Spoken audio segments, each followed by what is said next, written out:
Belen na gawa sa indigenous materials, ibinida sa ilang barangay sa Mangaldan, Pangasinan. Ating silipin sa report. Mga belen na gawa sa indigenous material tulad ng balat ng mais, niyog at dayami ang ibinida ng ilang barangay sa Mangaldan, Pangasinan. Patunay raw ito na hindi mapipigilan ng pandemya ang diwa ng Kapaskuhan. Dapat recycled materials, yung hindi ka na masyadong gagastos para dito sa pagpapahatid natin sa mga tao ng oneness, yung unity, love. Itong tema ng Belen kasi pandemic. Panahon kasi ng harvest time, plantito-plantita.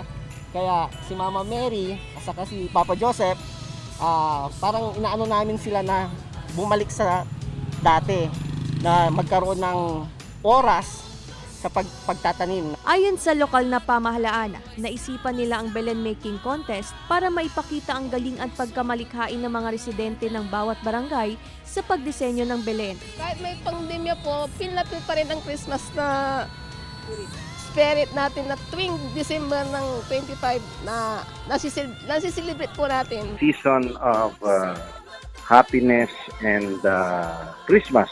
And siyempre yan rin po yung a way of how despite the pandemic, mapipil din ng ating mga constituents dito. At least mapil din nila sa kanilang mga barangay na ang Christmas ay nandyan pa rin pagkamat nasa pandemya tayo. Kasama si Wilson C. Claire Lacanilaw, Balitang Amyanan.